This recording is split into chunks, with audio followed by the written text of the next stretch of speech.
My dad is a bodybuilder. My brother is a bodybuilder. My sister is a personal trainer and a bodybuilder. And then this is me. One woman is trying to help others change how they feel about themselves and doing it with her photography. She wants to help change the way women see this singular ideal body as a measure of their worth. Many stripped down in their most vulnerable form. Lindsay Ray, the body image activist and owner of the Self-Love Experience. I love that. I have convinced nearly 600 women to take their clothes off in front of me. Well, not so much me as my camera, and not so much as convinced as much as given permission to. I am a luxury boudoir and empowerment photographer, and if I have learned anything, it is how deeply damaging the beauty propaganda machine is. And it all hinges on one word: if. Out of over 600 individuals who have come to Troy, New York to my photography studio, most aren't coming to strip down physically, but to strip down emotionally, to confront their insecurities and that negative tape that's playing in their heads.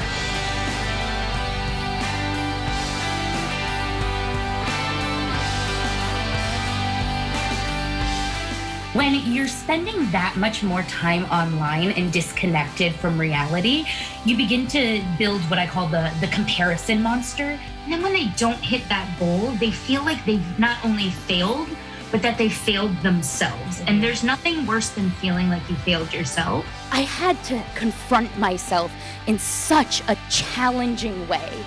And that's what I'm here to talk about today. How to confront yourself to bring out the most confident and authoritative version of you. We have been ushered into adulthood by a generation that believed that the peak means of building strength and resilience in a person was to tear them down to make them stronger. For some reason, we treat ourselves, the one person on earth we spend 365 days with, 24/7, from birth till death, as if we are the enemy. We have been forced to believe that the only way that we can be good enough is if we look like a photoshopped version of a real person. If I could lose some weight, then I would book a session. Or if my breasts weren't so saggy from breastfeeding 3 kids, then I would book a session. Maybe if I can fit into this teeny, narrow-minded mold of what society considers beautiful, then I could be happy.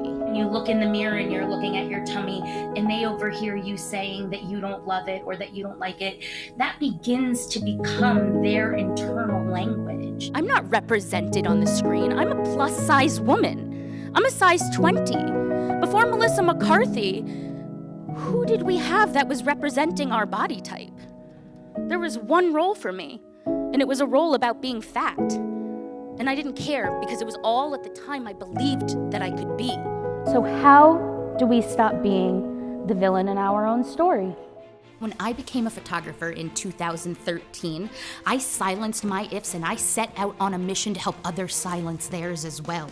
Step 1, learn to spend time alone. Studies actually show that even the ability to tolerate alone time is linked to increased happiness and, more importantly, improved stress management. Negative self-talk is super stressful. Alone time is your opportunity to listen undistracted to your emotions.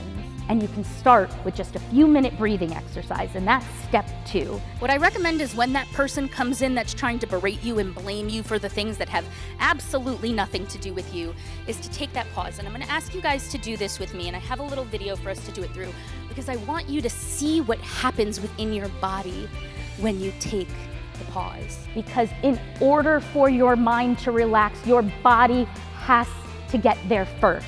Go online today on your social media, take a selfie of yourself with no makeup, not your hair done, and just put it out there. Because when you see the way that people will reply to you, you'll be shocked and you'll see yourself in a different way. And if you can make your goals the little tiny steps, including the mental health steps, it's make it so much easier to accomplish those goals in a healthy and safe way. Binge dieting is not safe. Binge gymming is not safe. What you have to understand about the beauty industry is that the models don't have flawless skin. No, the photographer, cinematographer has these little diffusion filters that they put over their lenses that scatter and diffract the light to create this sense of blur over the skin. Don't even get me started about Photoshop. Being a woman and loving ourselves is a near impossible challenge.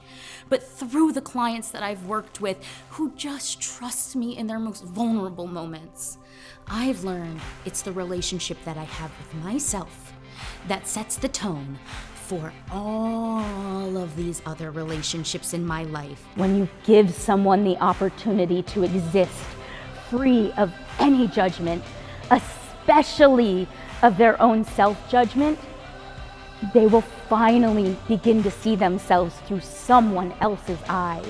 When you can accept your body for how it is right now, you have authority. And when you can invest in yourself, you're free. No more I could be beautiful if I'm beautiful right now. No more could I allow anxiety and PTSD to control my life, but accept the fact that taking medication does not diminish my value as a woman. Simply by confronting your own self-judgment, you're winning. You are taking back your power from a society that tries to tell you that you're not good enough. Give yourself permission to feel beautiful and worthy right here and right now. No ifs, ands, or buts about it.